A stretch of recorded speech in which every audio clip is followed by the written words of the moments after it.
Well, here we are, Monday morning. Welcome to the Monday morning Mutant Mumblings live stream. Hail, Lopter, Demon King of Inferno. And you know what? I got two beast eggs, Mr. Beast eggs. And I was trying to get one of them for that monster lab that I just got going, and I figured, okay, yeah, we're gonna extract some cells, just like he said. And guess what? Gotta wait till level 25 to do that.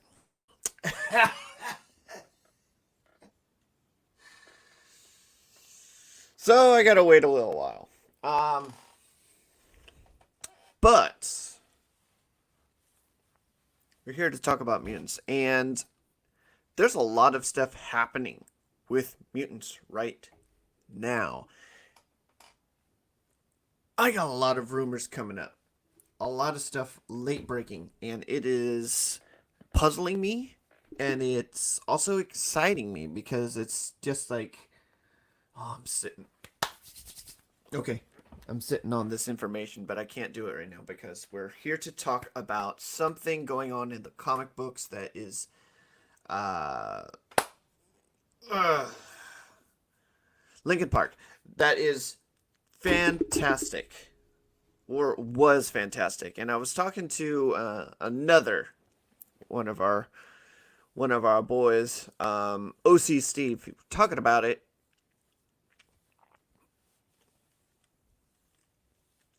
I won't go into the details of it, but it was a conversation about Krakoa, the mutants of Krakoa. And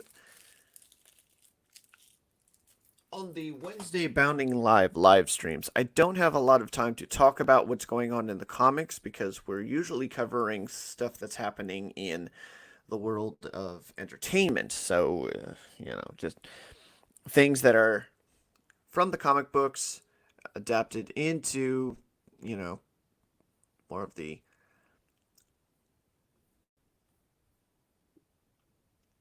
live stream stuff. It's not showing that I am here.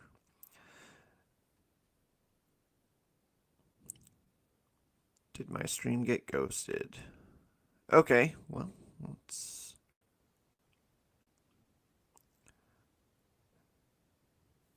Yes, Lincoln Park is my favorite band. Rest in peace, Chester Bennington. A great offshoot band was when Mike Shinoda did the Fort Minor. Some great stuff. But yeah, and Leave Out All the Rest is a great song. Okay, but we got to talk about Krakoa. Krakoa, the mutants of Krakoa. It's an interesting thing because I saw the mutants of Krakoa, and just to show you that I am not a freaking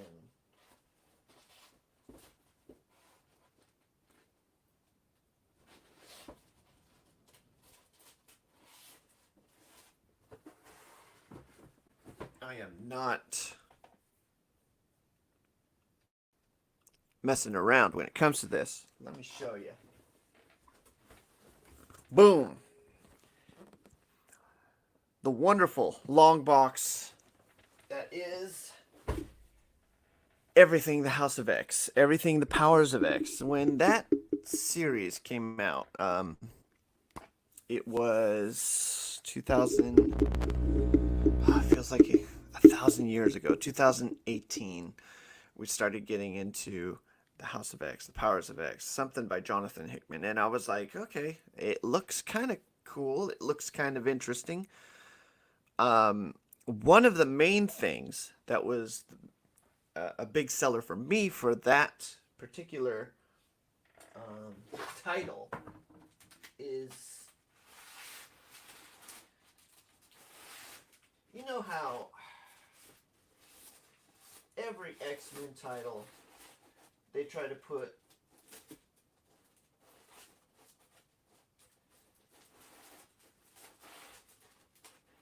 they try to put Wolverine on the front, and they leave some important characters, just equally important characters, in the back, just way in the back, and you're just like, okay, well, we don't care about those characters apparently because they don't have as much.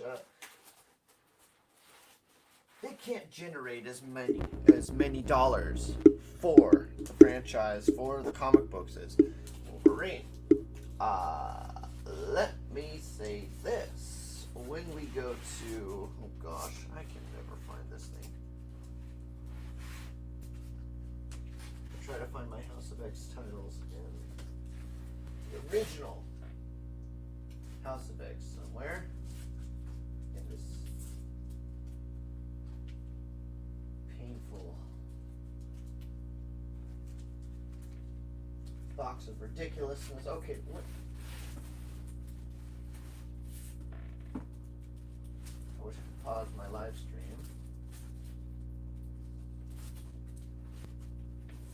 Okay, there it is.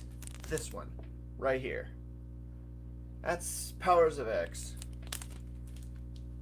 And all of a sudden you're just drawn into it like, okay, that is supposed to be Illyana Rasputin, but she's blue. Like Mystique blue. And that's supposed to be Nightcrawler, but he's the color of his father. So you get that, and then... Oh gosh. Oh, there it is. It's because I had the freaking advertisement on front. You get to House of X. The first of many. And boom. You got Professor Xavier right up front. And, you know, I tell the story often, but when I first got into comic books, I was not drawn to story. I did not care for the story of the comic books. I was not interested in getting into a lot of the long dialogues that are happening in the books.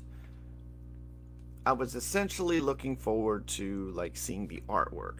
And when a lot of these artists started like taking shortcuts, and my opinion is if you take a shortcut with the artwork, you're going to take a shortcut with the writing.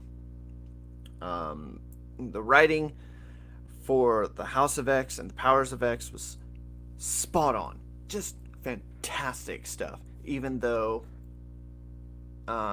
there's some political undertones that have to be considered and some individual choices that need to be considered as well. Like, and I think this is an important discussion to have about the mutants, is that they start this nation. They essentially start this nation kind of like Genosha style. So they invite all mutants in. All mutants, whether they were enemies, whether they were foes, whether they were villains, they invite them in to be part of this island community. And they tell everybody else in the world, this is not for you. This is not your land. This is not your property anymore, because we are tired of being hunted, persecuted, debased by humanity, by people. And Professor Xavier lays it out as succinctly as possible. Says, I would have given you, because what Krakoa develops is a sort of drug, and this drug allows humanity to thrive. Get some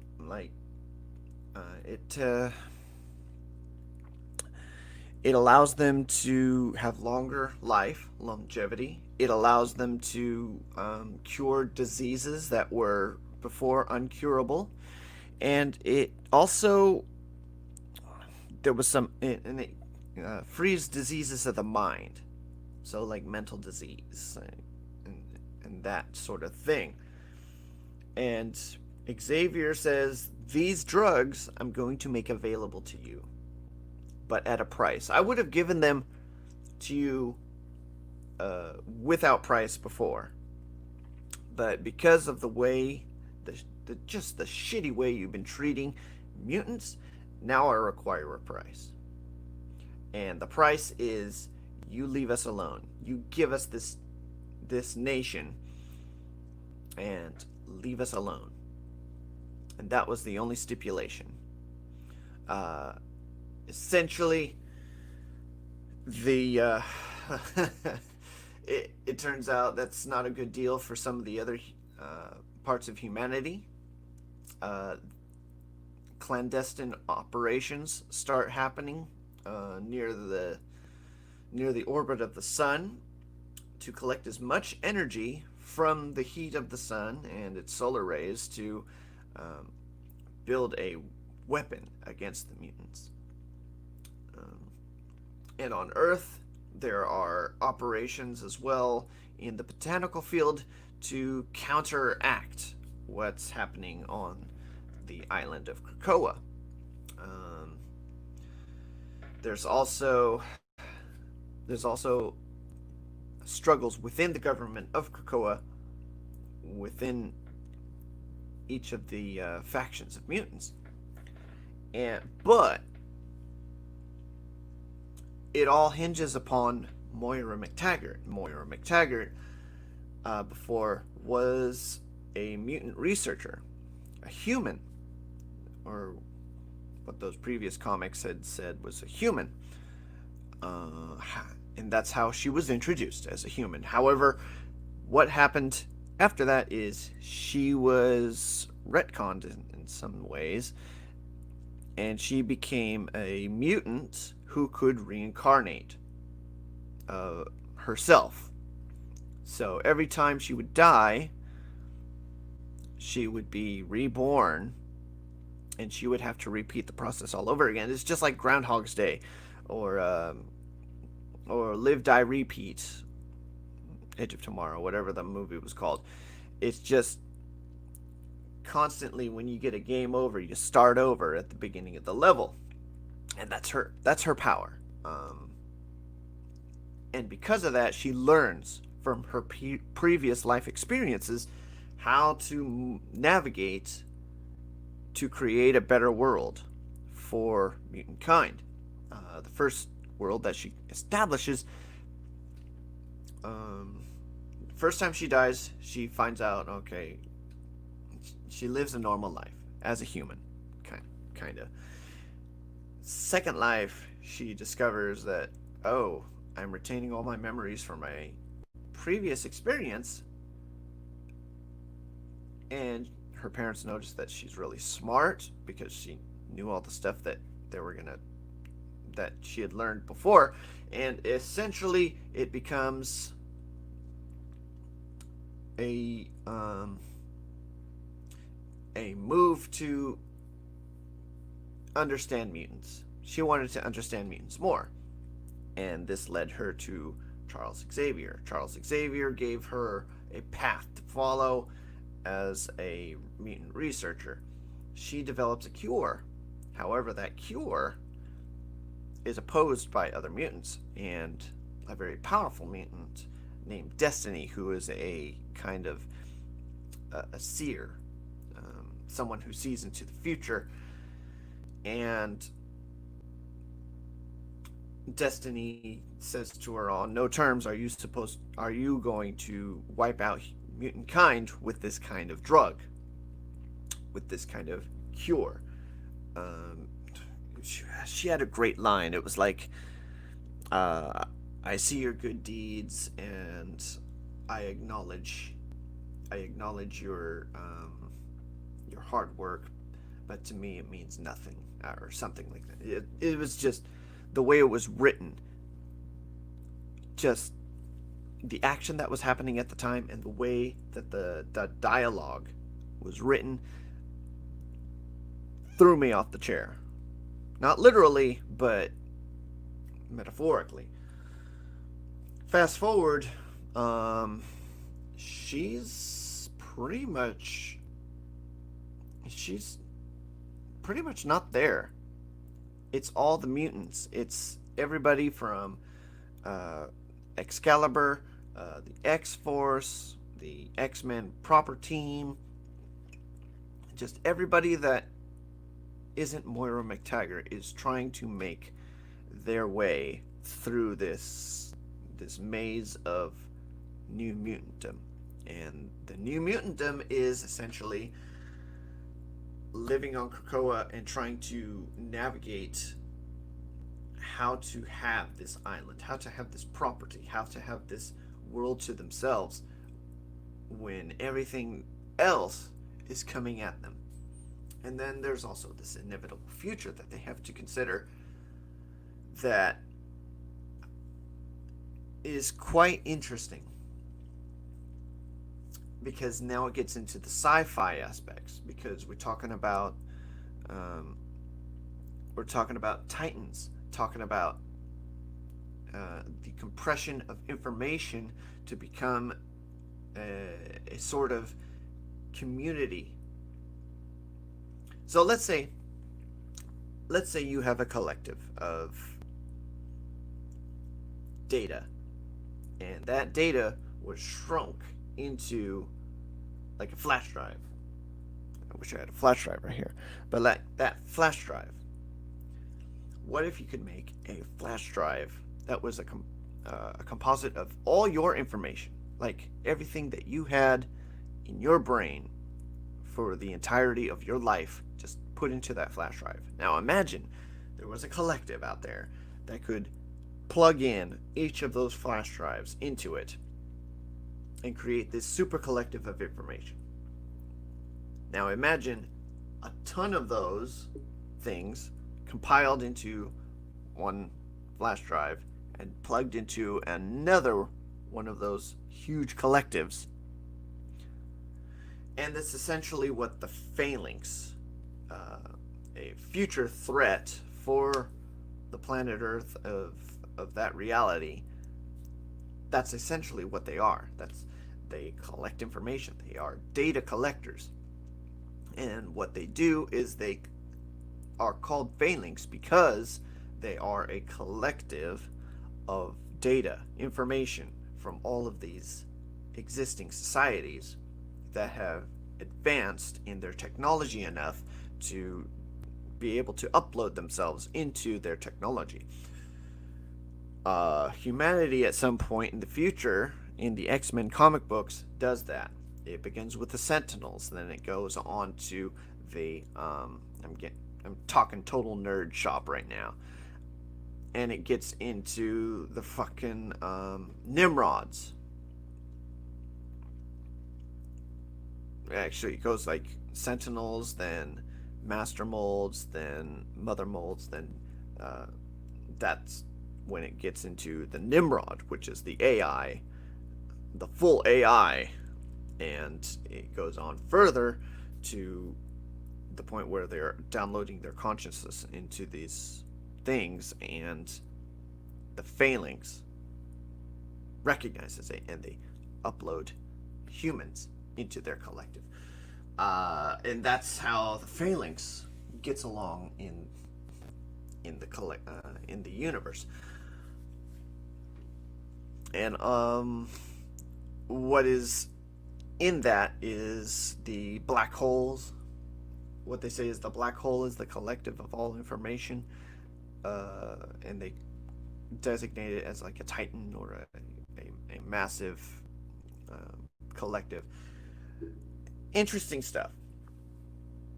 The thing is, when we start getting all over the place with writing like this, it becomes it becomes in, what would I say? What would I call it? There's too many pots on the stove. Like when the House of X started and the Powers of X started. Yeah, that's what I'm talking about, OC Steve. And then thanks for spurring this conversation. when we talk about the mutants, when you had the two books, the House of X and the Powers of X, it was it was understandable writing, but it was starting something interesting, interesting to get into. I wouldn't say makes sense, but it's interesting to get into, to think, to conceptualize. A lot of these concepts that were introduced in those two books, it's interesting.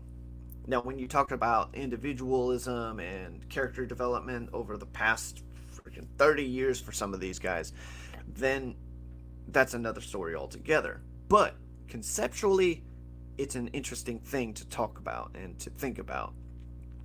Moving on, the mutants then start to go into their own books. So at some point, yeah, implementation afterwards is the problem right now, and I wish I could just do that right there. Implementation, there it is. Um, yeah, because it feels like they totally forgot about that future threat. Like Moira McTaggart, I think there was a little hint in there that Moira McTaggart is just like done because she knows what's going to happen. Um, she's locked into this like nowhere space right now within Krakoa, and the mutants are doing what they're doing, but she's resigned to it's all going to end either way because she's in the future. She's seen the future. She's seen the phalanx come down, take humans who have integrated themselves into their technologies and became part of their collective. But right now, the stories are all over the place talking about what's happening with the mutants. They forget about that larger, um,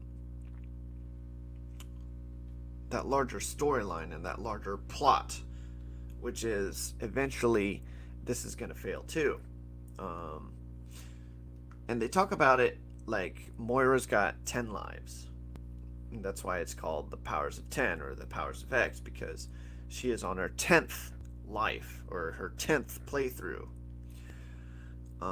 And then if she was lucky and she did everything right, Destiny said she'd probably get 11 if she did everything right.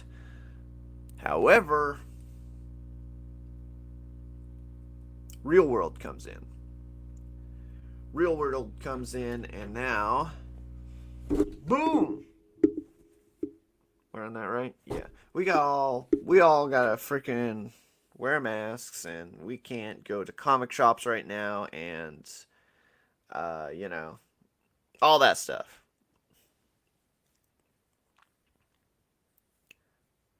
Yeah. The thing. Yeah, that's one of the things about Nightcrawler that I couldn't buy. I couldn't buy because for anybody to be on Krakoa, it would with Nightcrawler's convictions, it would be a conscious of or crisis of faith for him because what hold does death have on mutants right now?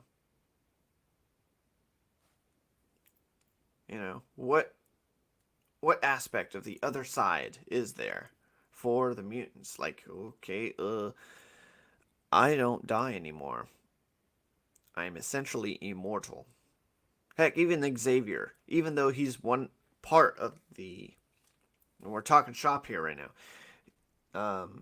The mutants have a protocol for every mutant that has died, every mutant that is met an untimely end. What they can do is through the workings of 5 mutants be able to restore those mutants to life. And they did it with Cyclops, Jean Grey, Monet Saint, Croc, Archangel, and Husk.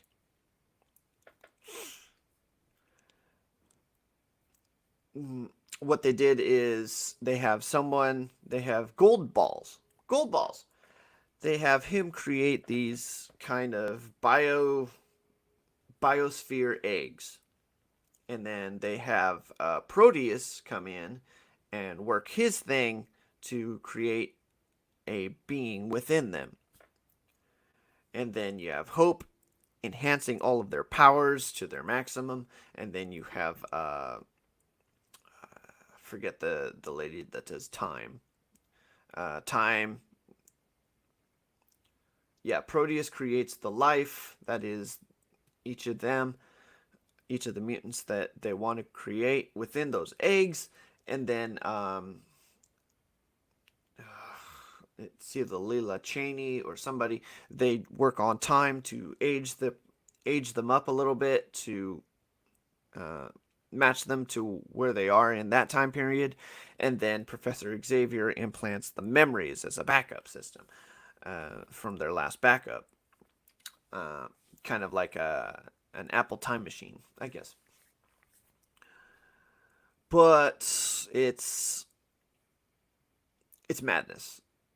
It's literally madness to have that many things kind of like weaving and weaving and ducking and getting through in a storyline where you just want to hear some just straightforward, keep it simple, stupid kind of things going on.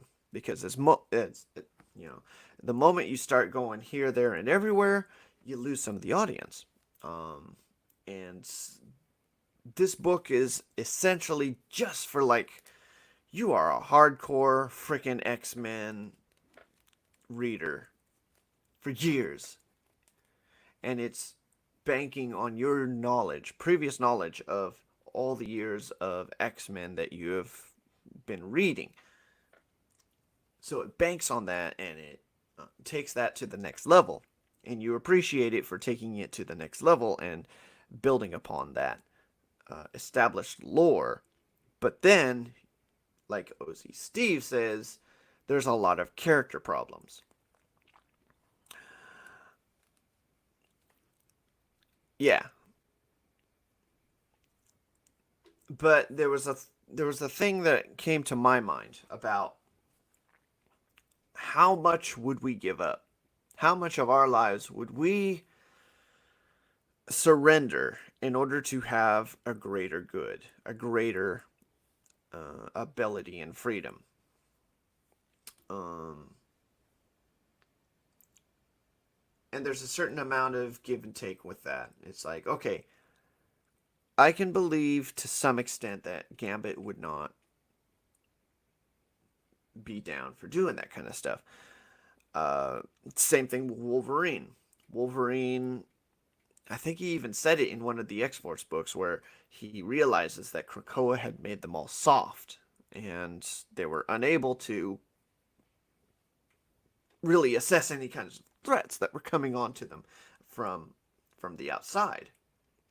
And Beast, while he was happy-go-lucky exploring the flora and the fauna of Krakoa, let his guard down, and Wolverine had to come and save him. And it's a big problem that I see going forward in the books, because you've got all these directions that Krakoa could go and could have gone, and it a lot of us don't have the patience, the time, and the financial resource to continue to go and continue to be invested in that story. Now, as much as I like what Brian Edward Hill did for the Fallen Angels titles, um, like characterizing Sinister more as Mr. Sinister and trying to separate the Betsy Braddock and the Quanon personalities into two, um, it just didn't add to what was going on. It just seemed like a side story. And at At this point, I would need my stories, my X-Men stories, to contribute to this narrative, to continue to contribute to this narrative, to continue to unlock this puzzle of what's going to be happening with the X-Men in the near future, later future. It needs to do that. If it doesn't, I'm not interested. And I'm having this same problem with Marauders right now, where there's this freaking Red Queen, Black King, White Queen kind of division going on. And then Sebastian Shaw's trying to insert his own freaking figurehead in there, and it's just, I don't care. I don't care. I really don't care. I want to know what's going to be happening with, like, you know, you have this drug trade. You have this ability to go after mutants. Talk about that. Talk about what they've got going on in these other countries that do not allow mutant drugs. Talk about fucking Sebastian Shaw going into fucking Wakanda, trying to get the drugs into Wakanda to get the mutants there, out. Talk about that. That's the conflict I want to see. I want to see that world of the X-Men trying to infiltrate the world of the established order. Give me that. Otherwise, don't give me this internal politics stuff. I don't care. I don't care because it's not contributing to the greater narrative that was set forth in the House of X and Powers of X. Anyway.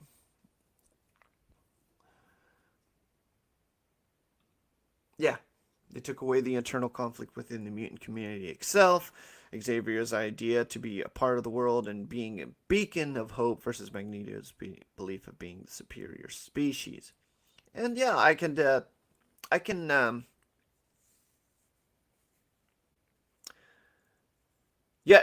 here's the thing that was weird about what Professor Xavier did.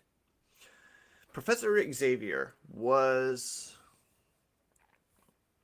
essentially a guy who hoped beyond hope.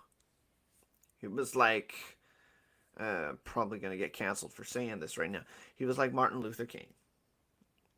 He was the guy who was willing to get beat up to make a point, who was willing to die for his cause.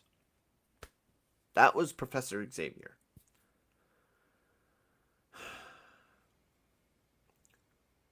But the thing is, when he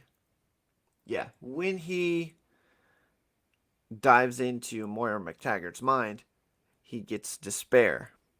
He gets discouraged, and he has to think of another way, because everything he had done is for naught.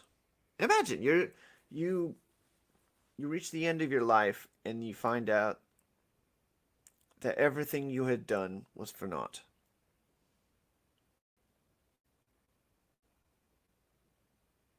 Then you could wish you could go back and try to change something.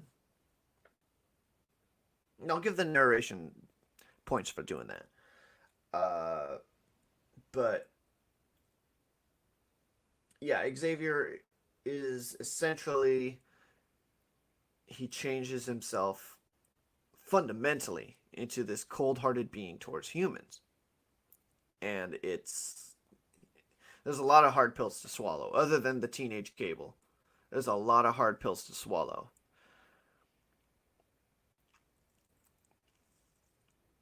There's a lot of fucking hard pills to swallow in this book. But you swallow it because even though it is bonkers, it doesn't make sense.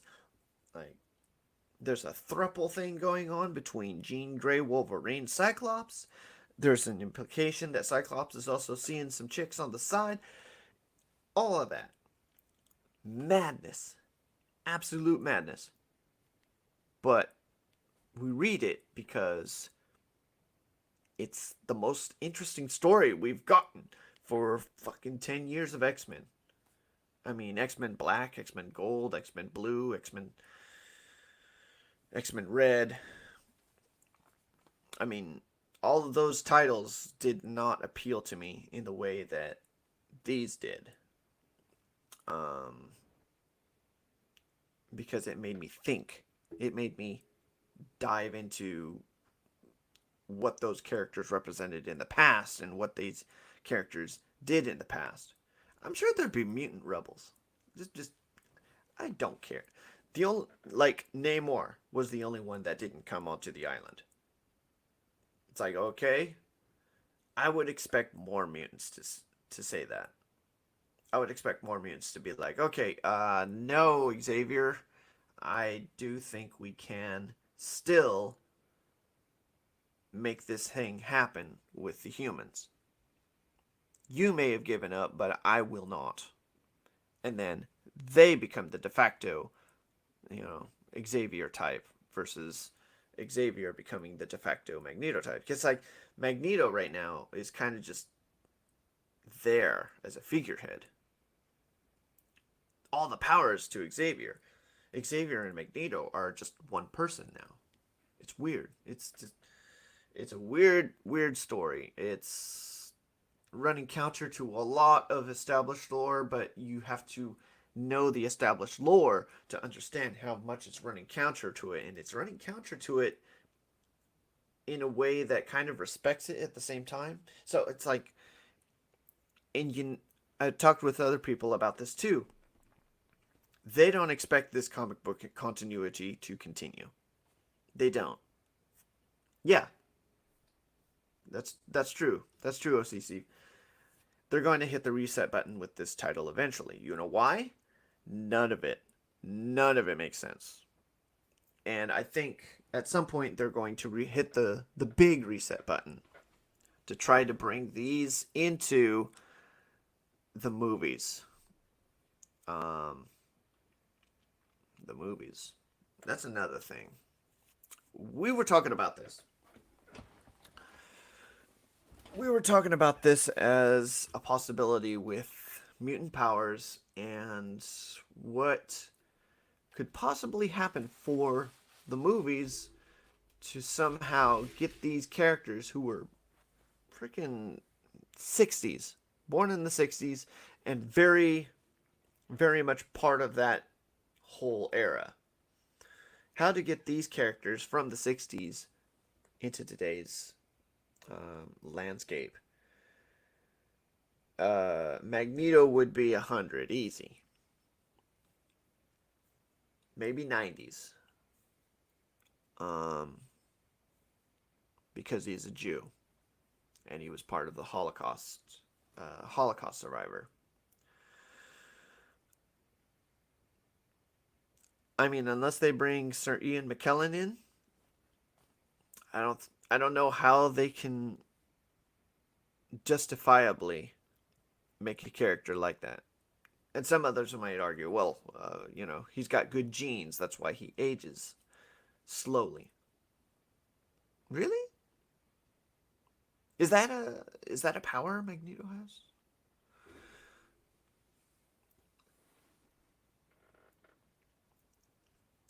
Yeah. And here's the thing, Spider-Man. Uh, it's funny. Spider-Man was always anchored at a specific point. He wasn't too anchored on a specific point of time. I take that back. He was essentially tied into whatever age a newspaper could still be printed. Because he was a photographer for the Daily Bugle. And there are still photographers today. However, the newspaper business kind of died. So they have to change the story of what the Daily Bugle is in order to promote that kind of brand of journalism and to give justification for Peter Parker still being a photojournalist. Having said that, Peter Parker is also a scientist. He works on molecular biology, I believe. And they have to tie that in as well. And I think they can update it to where he is a contributing uh, a, a contributing part of the Daily Bugle in their science, in their STEM research, kind of those guys that talk about the scientific aspects of what's happening in the news. But that's just like a journalism major talking about shit that he don't know. But comics. I know comics. Um yeah, so yeah, reboot Magneto's narrative anchored to a specific point in time. Refugee from a former war-torn USSR country. Then that makes him connected to another character from the USSR, Colossus, um, or a Sokovia refugee. That's a possibility.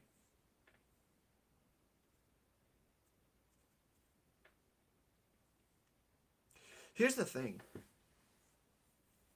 If they do Asteroid M, if they do that storyline, or they do Avalon, then that could mimic the time that Ultron lifted up that whole nation to send it crashing down to the Earth.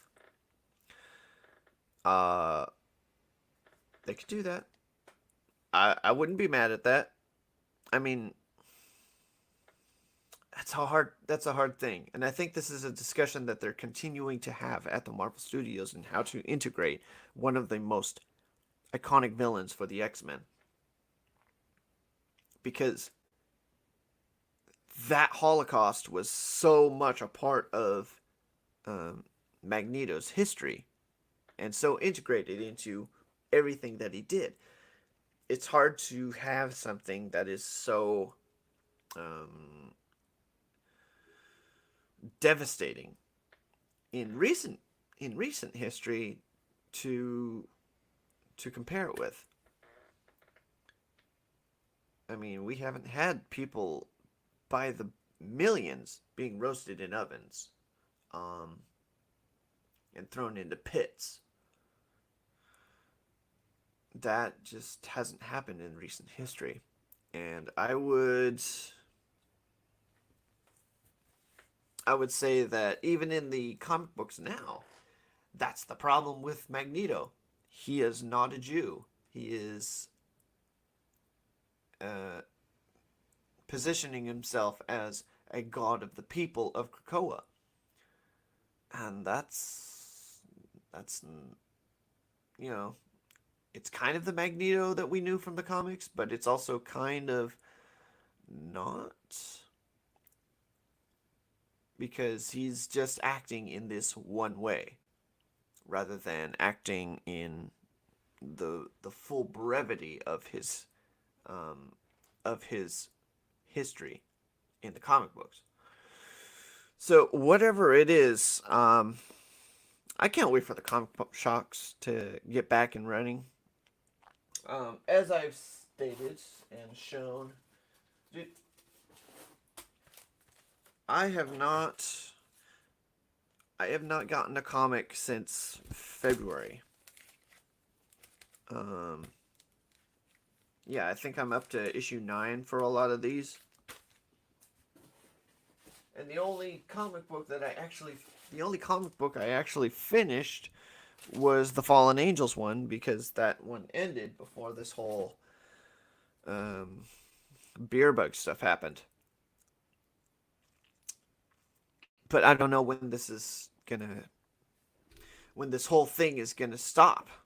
I heard that the productions for Disney are just questionable, whether they'll actually get done and up and running in time to make some money. Yeah, yeah, it's an interesting It's an interesting time for comic books because eventually they're going to have to face up to the fact that their distributors aren't going to help them, and they need to get their creative content out. Uh, Marvel has always been the house of ideas, and now I haven't seen any good ideas coming out of them for their comic book industry. You know, the only good thing that ever came out of this, we did not get the new Warriors. I made videos just lambasting every character out of that freaking stupid ass book. It is, and now it's not coming out. And who knows when it's going to come out, if it ever comes out. But yeah, that's a little share on what's going on with Krakoa. The last time I heard, you know what, I know there's stuff coming out in the digital comics, but I'm old school. I like my physical media. I like having my long box, and I like filling up my long box and doing weightlifting with it. It's just the smell of the page is better. I'm sorry. And yeah. Creators need to interact and engage with their fan base in positive ways, be open to input, and get your fans buying comic book titles. Yeah. Yeah. The thing with the thing with Hickman, the dude is not active with his fans. I don't see it. You know who the only guy that I've seen out of Marvel that is active with the fans? Andy Kubert. Well, at least he's active with me. He's talking with me. Another person who's active with readers, as many. I'm getting a lot of hate for this, but another person who is active with talking with people, active with the community, Gail Simone.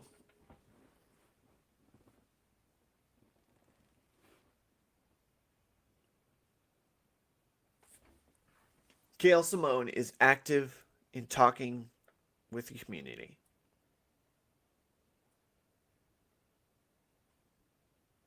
She says stupid things from time to time, but she is active with the community. And I don't know. There's good activity, there's bad activity. Just do your best to freaking be a customer service agent, sell your product. You know? Anyway, that's what we've got today. I will be on a live stream later on with the author Stephen Walton. You can buy his coffee brand or his book. You just look up The Fandom Menace, Volume 1. And yeah, that's I'm plugging his stuff. I've got a lot of stuff coming out for a lot of articles coming out for Bounding into Comics, because there's just a load of stuff that's coming out for the world of mutants in the cinematic universe. And it's exciting and it's puzzling, just like this fucking book. Yeah, Marvel and DC are salty with it. Okay. Yeah, Marvel and DC as a whole are very salty with their fans. Yeah. Most creative talents feel they do not need to engage with fans and are only held accountable to their publishers. Yeah, but publishers got to make money too. And a better rapport with the audience that a author has, the publishers have to realize, oh, cool, this person has great rapport. Let's get this guy's stuff promoted, because they will buy his stuff more than they will buy an asshole's stuff. Case in point, I don't like half of the season of The Witcher. Like, there's too much gratuity stuff in there. It just doesn't make sense. And then, thanks to freaking Shadiversity over here on YouTube as well, and his breakdown of a lot of the sword fighting tropes that are happening in Hollywood, I can't look at the fighting in that show as realistic, as it doesn't take me out of it. I'm sorry, it takes me out of the show whenever I see the sword fighting, because there's no strikes to kill, there's no strategic movements towards a finishing blow. It's just fancy dance acrobatics. And as a former dancer, I know fancy dance acrobatics.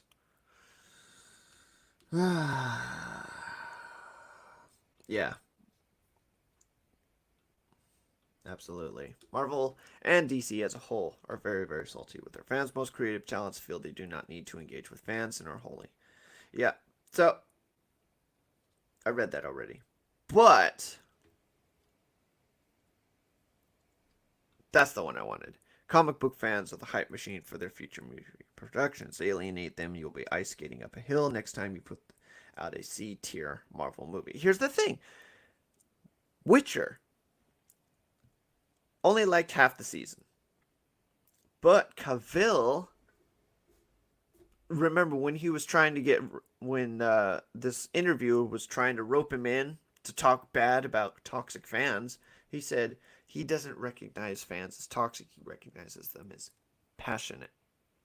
They're passionate fans. Why? Because he's a fucking gentleman. That's how you do it. That's how you do it. It's an interesting time because you have all these companies, all these outlets saying that it is a bad thing to give fans what they want. Fucking Mark Bernardin. Oh, call his ass out. He says this is a bad precedent to give fans what they want. Fuck you, motherfucker. Don't give fans what they want. Then we won't buy your fucking movie. We won't. I said enough F's in here that I think my stream will get ghosted. It is not a bad thing to give fans what they want. It is not a bad thing to give fans what they want.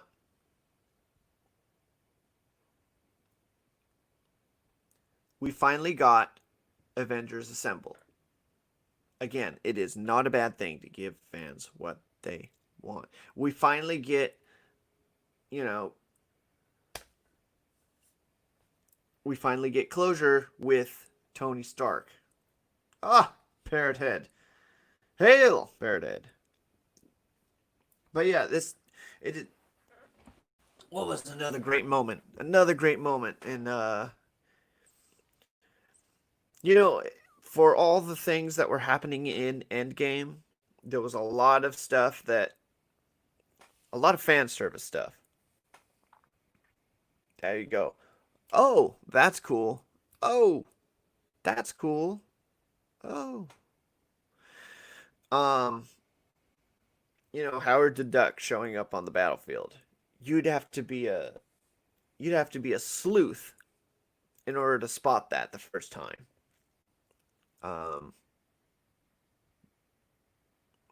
But yeah, it's just a lot of Easter egg moments, just fan service moments that made that movie what it is. Cap picking up Mjolnir. Again. Don't give the fans what they want. We wanted that. We wanted that. That is a comic book thing. You give us the comic book thing, fans are excited. And when it happens, it's just like we were blue. We were blue. Both of them blue. And you just gave it a little release.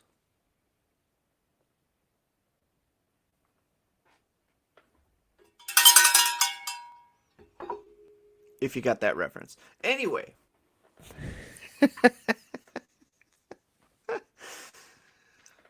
But yeah, and fucking yeah,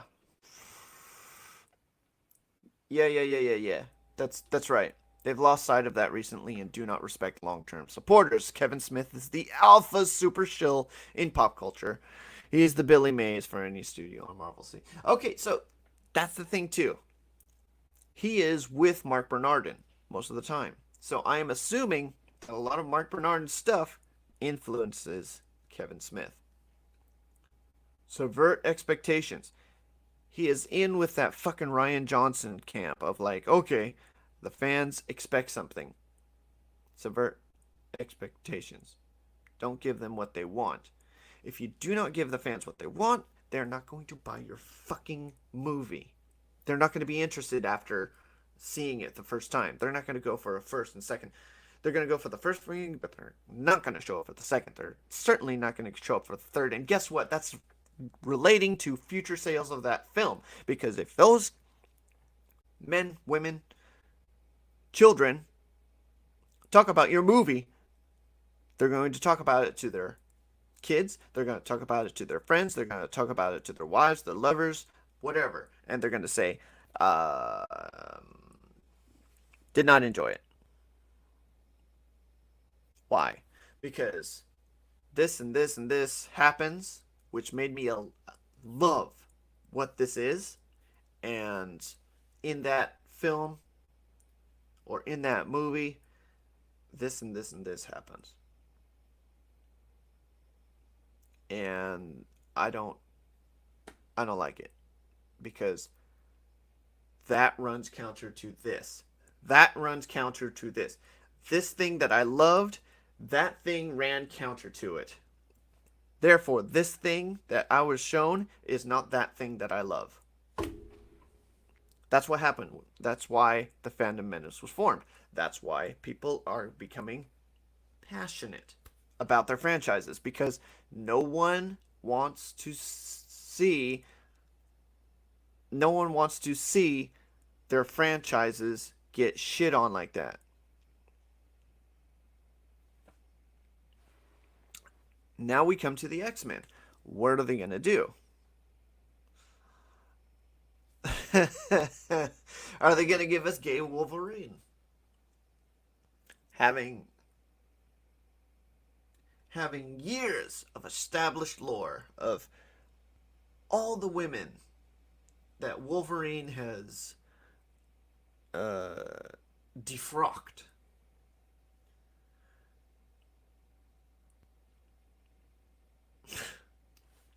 All the years just dumping down the toilet. He's in a relationship with Hercules now. Oh, man. Subvert expectations. Then we won't pay for your shit. Sorry. Don't fucking do it. Don't fucking do it. Learn the lesson from The Rise of Skywalker. The Last Jedi. Yeah.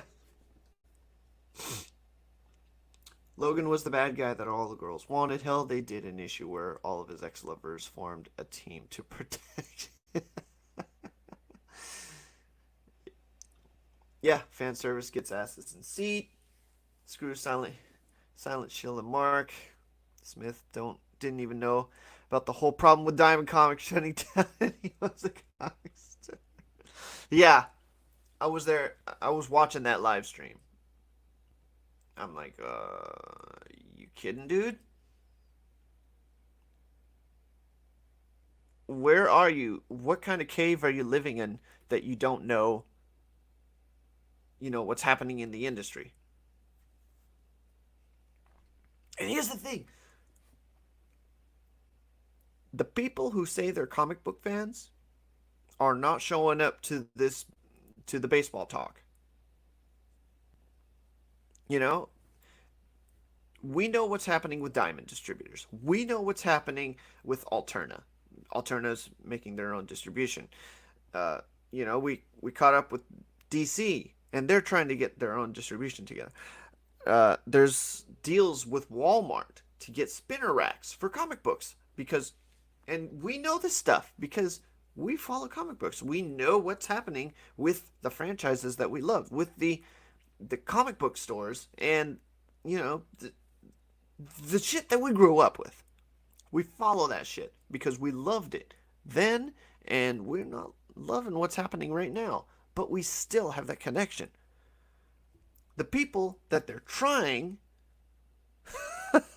the people that they're trying to get on board are not buying the comic books. They're not in the comic book stores. They could give a shit what happens with Diamond Distributors. They do not care about inside baseball like we do.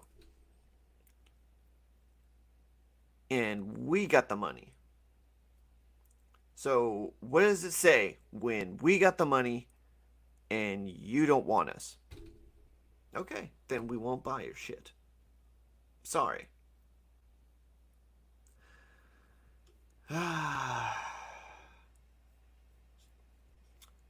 But yeah, oh, I wish that would show up. Oh, okay. He invests in pop culture and doesn't care about the industry as a whole. Smith is only there to collect a check or attend an event and moderate a panel. EVS actually cares about it. Okay, yeah. So, you know, I would say Kevin Smith did the work.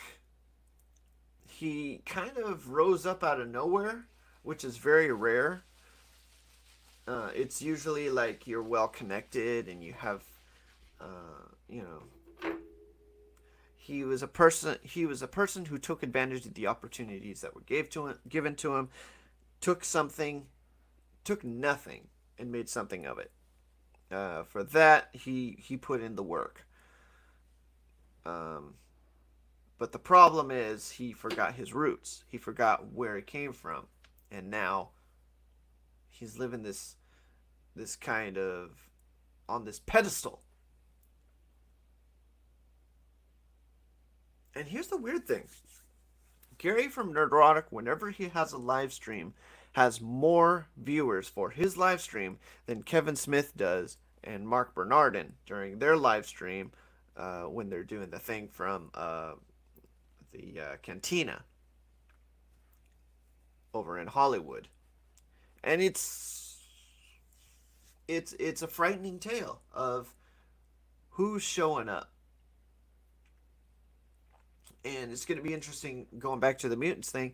Who's going to be showing up when all is said and done? When all this shit is done with the, you know, the stupid thing going on right now. When all is said and done, what are they going to do? Is Marvel just going to go dive in and continue to push the stuff that they've been pushing or trying to push? Or are they actually going to listen to the fans and be like, okay, let's take a hard look at what we can do with this franchise because people have been wanting us to do something with it. And we know they've made money in the comic book stores. The X-Men books sell. Like there's the Batman books, there's the Superman books, and then the X-Men are like third. And for a number of years, like the Avengers were like four, maybe fifth or sixth.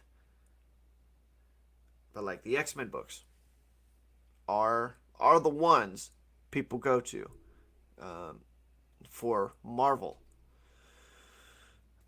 Anyway, so yeah.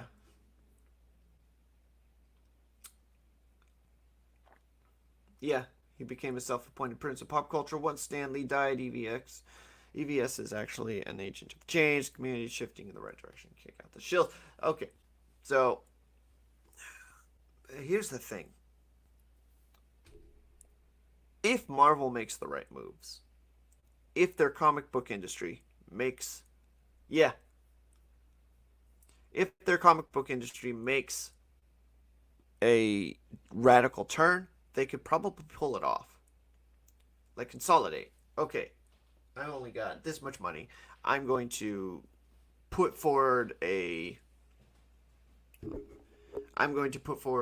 4 core books, and they're going to cover A, B, and C with this plot line to tie up any kinds of loose ends with the Krakoa books. Okay, first we'll deal with internal politics. Second, we'll deal with outside politics, how we deal with other nations. Third, we'll deal with spatial travel and how, you know, how we're handling the galactic reaches. And fourth, we'll deal with the future, the phalanx, and the inevitable threat that we are going to have to face at some point in the future. Four of them. Yeah, that's pretty good, OC Steve. I wish Marvel would listen to that. Just narrow it down. Boom, boom, boom, boom. That way, stupid people like me can follow along and throw out all the money we can, and then, you get your money. Thank you. Um,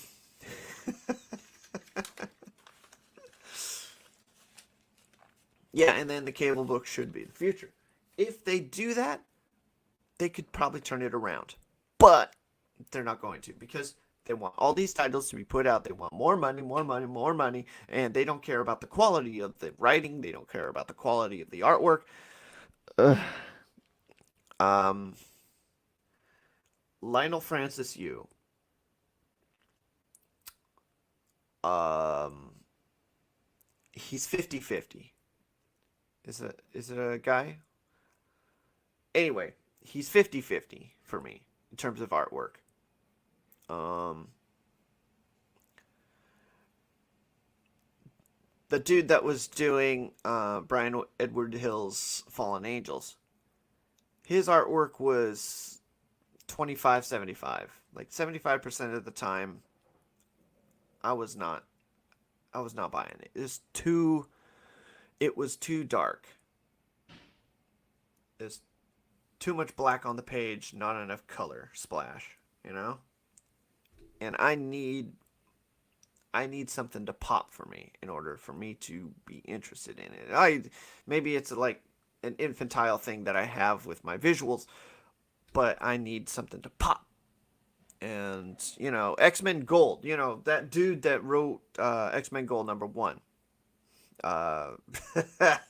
A name that shall not be named because he was pretty much summarily dismissed by Marvel for a legitimate reason. But that guy, his artwork popped. Sorry to say. A brilliant artist. Brilliant artist. Dog whistling Indonesian politics. Just,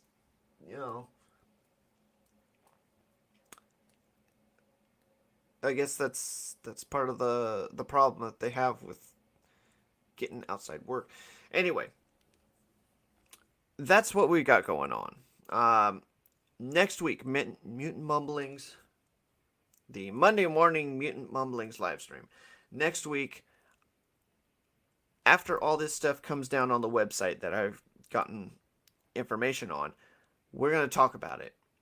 We're going to go over it, and it's going to be a litany of stuff to talk about because it's been this building thing with all the rumors, and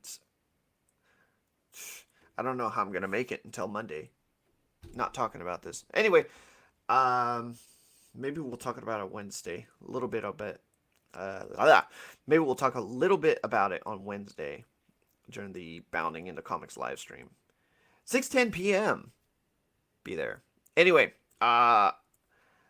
thanks for joining me, everybody. OC Steve, always a pleasure having a conversation about this stuff. Parrothead, beware the Drew, beware the brew. Coffee. And then a number 2. And then Lopter. Demon King of Inferno. Dude, send me your, gamer tag or something. I don't know how this... I haven't explored every nook and cranny of this game, but, yeah.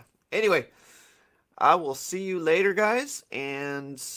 Hey, come check me out as I'm on the Stephen Walton live stream later today. I think it's going to be after 4, probably 5. I'll tweet it out and when everything gets finalized. All right, guys. I'll check you later. Bye. Click and